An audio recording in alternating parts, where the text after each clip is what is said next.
Selamat pagi semuanya, perkenalkan nama saya Hilda Kristiani Asni Efrata dengan NIM 2304010176. Pada kesempatan kali ini, saya akan membahas materi mengenai penjualan dan pembelian kredit. Penjualan kredit. Penjualan kredit merupakan sistem penjualan yang dilakukan oleh perusahaan dengan cara menyerahkan barang yang dipesan oleh pelanggan terlebih dahulu.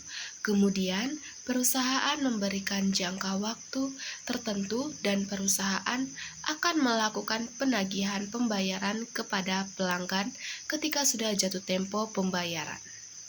Yaitu fungsi sistem penjualan kredit.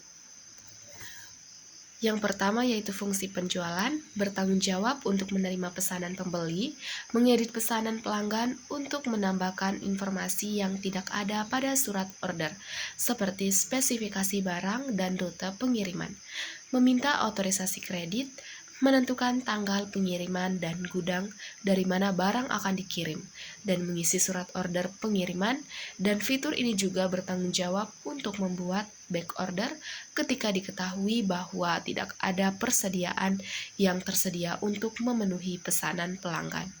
Yang kedua yaitu fungsi kredit, bertanggung jawab untuk meneliti suatu status kredit pelanggan dan memberikan otorisasi kredit kepada pelanggan. Yang ketiga yaitu fungsi gudang, bertanggung jawab untuk menyimpan barang dan menyiapkan barang yang dipesan oleh pelanggan, serta menyerahkan barang ke fungsi pengiriman. Yang keempat yaitu fungsi pengiriman, bertanggung jawab untuk pengiriman barang sesuai dengan delivery order yang diterima oleh fungsi penjualan, dan bertanggung jawab untuk memastikan tidak ada barang keluar dari perusahaan tanpa ada otorisasi atau izin dari yang berwenang, seperti surat order pengiriman, barang yang ditandatangani oleh bagian penjualan, dan memo debit yang ditandatangani oleh bagian pembelian. Yang kelima yaitu fungsi penagihan, bertanggung jawab untuk membuat dan mengirimkan faktur penjualan kepada pelanggan, serta menyediakan salinan faktur untuk fungsi akuntansi untuk mencapai transaksi penjualan.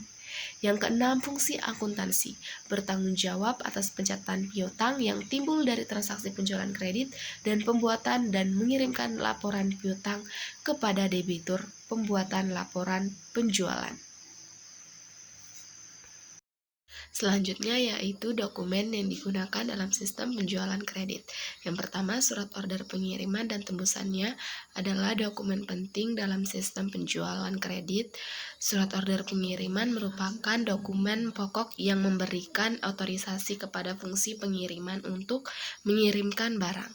Yang kedua, faktur dan tembusannya adalah dokumen yang berkaitan dengan transaksi jual beli. Yang ketiga, rekapitulasi harga pokok penjualan adalah dokumen pendukung yang digunakan untuk menghitung total harga pokok produk yang dijual selama periode akuntansi tertentu.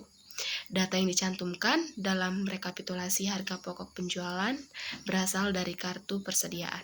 Yang keempat, bukti memorial adalah dokumen sumber yang digunakan untuk akuntansi berbasis akrual, terutama terkait aset tetap. Bukti memorial juga digunakan sebagai dasar pencatatan ke dalam jurnal umum.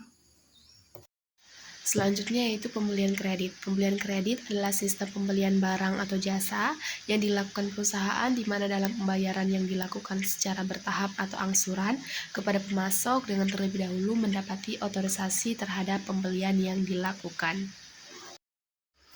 Selanjutnya yaitu dokumen yang digunakan dalam sistem pembelian kredit.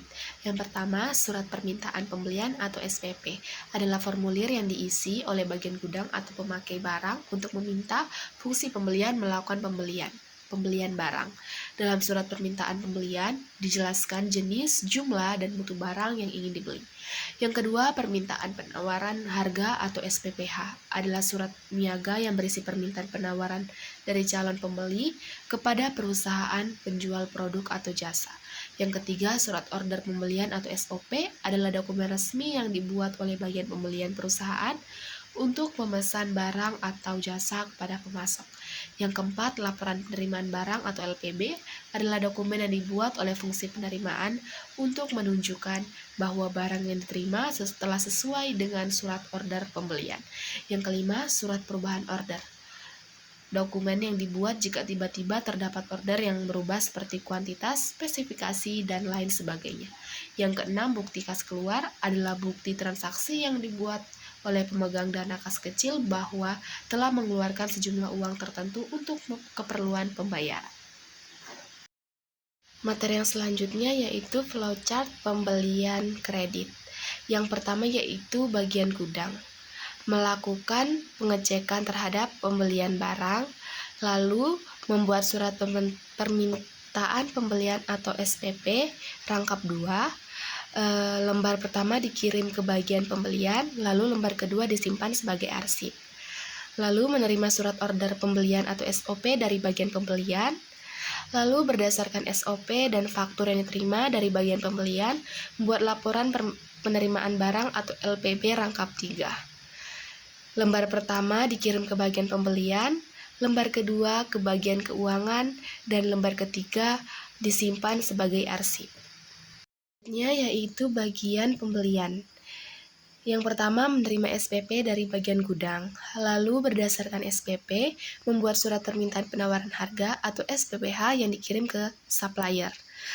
Lalu menerima surat penawaran harga atau SPH dari supplier, lalu berdasarkan SPH membuat surat daftar pembelian atau SDP yang dikirim ke pimpinan, lalu menerima SDP yang telah di-ACC oleh pimpinan, lalu berdasarkan SDP ACC membuat surat order pembelian atau SOP rangkap 4. Lembar pertama dikirim ke supplier, lembar kedua dikirim ke bagian keuangan, lembar ketiga dikirim ke bagian gudang, dan lembar keempat disimpan sebagai arsip. Lalu menerima faktur beserta barang dari supplier, kemudian mengirimkannya ke bagian gudang. Lalu menerima LPB dari bagian gudang. Yang selanjutnya yaitu bagian pimpinan, yaitu menerima SDP dari bagian pembelian, lalu meng-ACC SDP, kemudian mengirimkannya ke bagian pembelian. Lalu menerima laporan pembelian kredit atau LPK dari bagian keuangan. Yang selanjutnya yaitu bagian supplier.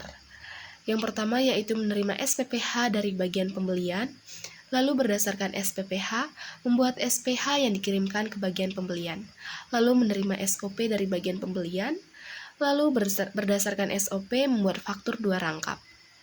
Yang pertama, lembar 1 dikirim beserta barang ke bagian pembelian dan lembar kedua sebagai arsip. Yang terakhir yaitu bagian keuangan. Yang pertama menerima SOP dari bagian pembelian, lalu menerima LPB beserta faktur dari bagian gudang. Lalu berdasarkan SOP dan LPB serta faktur, membuat laporan pembelian kredit LPK rangkap 2. Lembar pertama dikirim ke pimpinan dan lembar kedua disimpan sebagai arsip. Hanya itu yang bisa dapat saya sampaikan. Saya ucapkan terima kasih dan selamat pagi.